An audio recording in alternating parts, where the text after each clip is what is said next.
Tua so arwenge. Mamula ni talemah pada kesoe. Ini pakande mitai si dia nak bicu maculeri lalap bolana. Anak ero termasuk anak kebeta.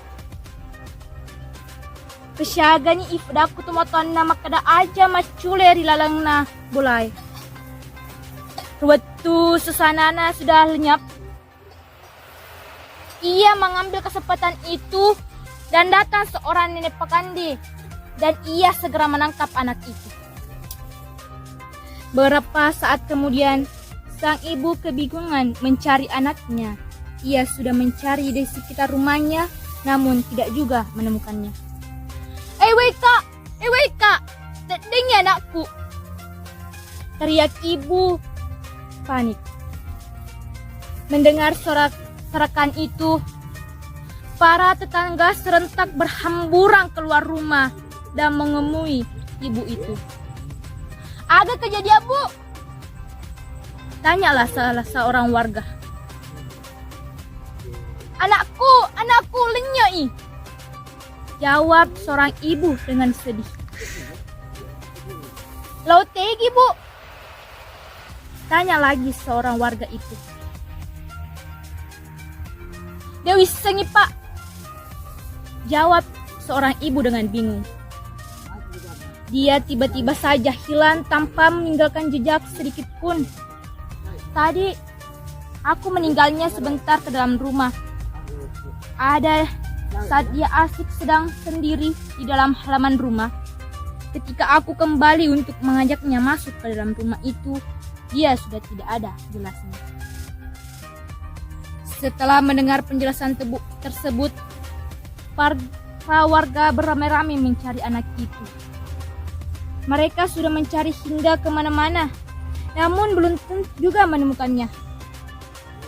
Karena sudah malam, akhirnya warga menghentikan pencarian. Pada esok harinya, tampak di ufuk timur, mereka kembali melanjutkan pencarian, namun hasilnya tetap nihil. Pada malam berikutnya, peristiwa kembali terjadi. Kali ini seorang bayi yang menjadi korban. Bayi itu hilang di saat kedua orang tuanya sedang tertidur lahap. Kedua peristiwa itu benar-benar membuat resah seluruh warga. Para orang tua tidak dapat tidur di malam hari karena harus menjaga anak-anak mereka. Melihat keadaan tersebut, para dukun negeri Sopeng segera mencari tahu siapa penculik yang misterius itu. Dengan ilmu yang dimiliki, akhirnya mereka berhasil mengetahuinya. Berita tersebut kemudian mereka sampaikan kepada seluruh warga bahwa penculikan ini adalah nenek Pakande. Betapa terkejutnya warga mendengar kabar tersebut. Mereka sangat mengenal watak dan perilaku nenek Pakande. Hai, tanyakan nenek Pakande, seliu masak di Mandraguna? Tanya seorang warga. Ya, tongeng. Dia sangat sakti dan seorang pun manusia biasa yang tak mampu mengalahkannya. Ia hanya takut kepada sosok raksasa yang bernama Raja Bangkum Piturepa Rawo Ale. Namun, raksasa itu tidak pernah terdengar kabar keberadaannya. Jelas salah satu seorang dukun.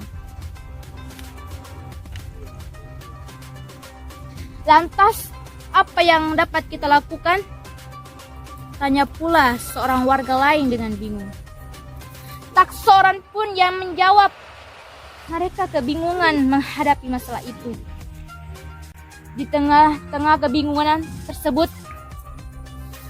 seorang pemuda yang duduk di paling belakang tiba-tiba angkat bicara. Pemuda itu bernama Lebeduh. Ia pemuda yang cerdik. Maaf, para hadirin, perkenalkan saya untuk menyampaikan sesuatu. Saya mempunyai sebuah acara untuk membinasakan nenek Pakande, kata pemuda itu. Sejenak, suasana pertemuan ini menjadi hening. Semua pandangan tertuju kepada pemuda itu. Sebagian dari warga memandangnya dengan penuh harapan. Namun, tak sedikit dari mereka yang memandangnya dengan pandangan yang merendahkan. Hei Labedu, meraga caramu mengalahkan nenek Pakande? Bukankah ia sangat sakti? Sementara kamu sendiri hanya pemuda biasa yang tidak mempunyai kesaktian sama sekali. Tanya seorang warga. Labedu tersenyum, lalu menjawab pertanyaan itu dengan tenang. Tidak selamanya kesaktian harus dilawan dengan kesaktian pula, kata Labedu. Semua warga tercengang. Setelah itu, Labedu menjelaskan bahwa salah satu cara mengalahkan nenek Pakande adalah cerdikan. Begini saudara-saudara, lanjutnya. Kita semua tahu bahwa nenek Pakande hanya takut kepada raksasa bangkung Piturepa Laoale. Oleh karena itu, saya akan menggelabui nenek Pakande dengan berpura-pura menjadi raksasa itu. Jelas, Labedu. Mendengar penjelasan itu, para warga semakin bingung, apalagi ketika Labedu meminta warga untuk menyiapkan masing-masing salah satu belagu atau garu, satu lembar busa sabun, satu ekor kura-kura, dan satu belut, dan satu lembar kulit rebun yang sudah kering, dan sebuah batu besar. Meloi riaga salagai Labedu. Teniaga batun nama kue. Tanya seorang warga dengan bingung. Sudahlah Pak, Bapak tidak usah banyak tanya. Kita lihat saja nanti hasilnya. Yang penting sekarang adalah mencari semua benda dan binatang yang saya sebutkan tadi. Lalu mengumpulkan di rumah saya. Nanti saya jelaskan semuanya. Jelas, Labedu.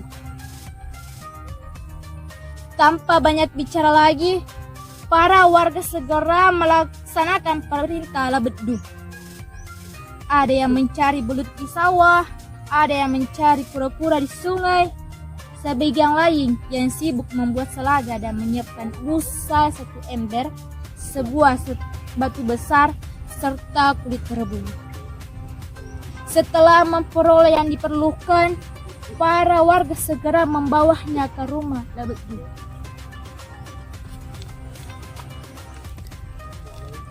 Hai Labedu, jelaskanlah kepada kami mengenai maksud dan tujuan. Kepada kami semua benda dan binatang ini, desak pemuda masyarakat. Labedu pun menjelaskan bahwa segala yang bentuknya menyerupai sisir, busa sabun yang menyerupai air ludah, dan kura-kura yang menyerupai kutu manusia itu akan digunakan untuk mengelabui nenek Pakande. Dengan menunjukkan benda-benda tersebut, nenek Pakande akan mengira semua ini adalah Raja Bangkung Piturepa Laoale. Sementara itu, kulit rebung yang bentuknya mirip trompet itu untuk digunakan mengelerakan suaranya sehingga menyerupai raksasa itu. Adapun belut batu besar tersebut masing-masing diletakkan di depan pintu depan tangga. Ketika hari mulai gelap, Labedu segera naik ke atas loteng Saoraja yang tersembunyi sambil membawa selaga, busa sabun, kura-kura, dan satu kulit rebung. Sementara itu, kedua warga yang telah diberi tugas bersembunyi di bawah kolong Saoraja. Setelah semuanya siap, para warga mulai menjebak Nenek Pakande dengan cara mengunci pintunya dibuka lebar dan di dalamnya dinyalakan sebuah pelita. Selain itu, seorang bayi yang diletakkan di dalam kamar sebagai umpan untuk menyebab Nenek Pakande agar masuk ke dalam Saoraja tersebut. Tak berapa menit kemudian, Nenek Pakande pun mendatangi Saoraja. Tanpa menaruh rasa curiga sedikit pun, ia melangkahkan anak tangga Saoraja satu persatu. Saat berada di depan pintu itu, indera penciumannya langsung merasakan bau bayi yang sangat menyengat. Nenek siluman itu pun masuk ke dalam Saoraja.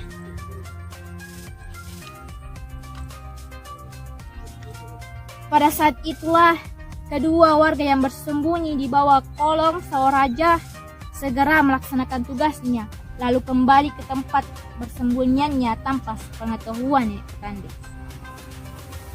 Nenek Pakande hendak mendekati bayi yang ada di dalam kamar. Tiba-tiba langkahnya terhenti oleh suara keras yang menegur-negur.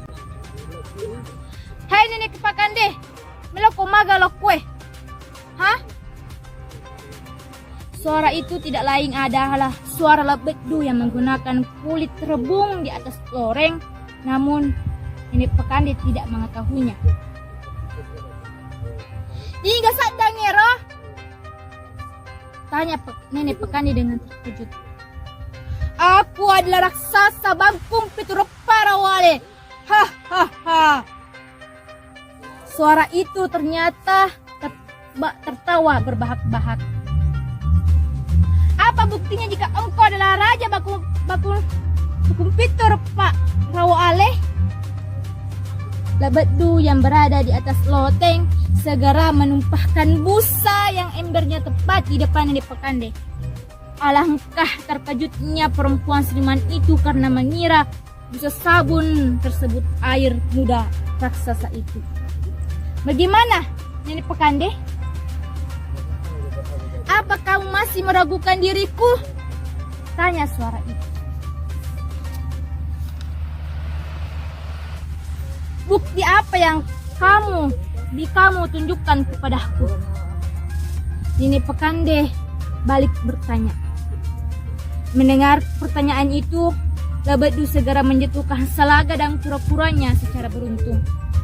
Melihat kedua benda tersebut, Nenek Pakande langsung lari tunggang langkang karyang ketakutan.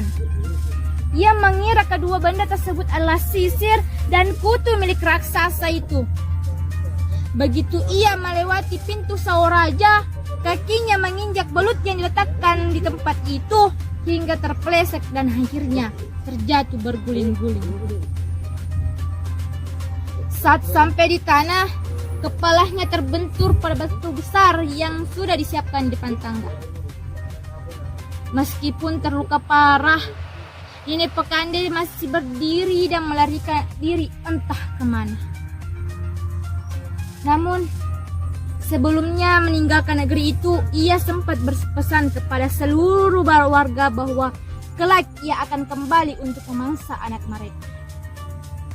Oleh sebab itu, hingga kini masyarakat Sopeng sering menggunakan cerita ini untuk menakut-nakuti anak-anak mereka agar tidak berkeliaran di luar rumah ketika hari sudah mulai gelap.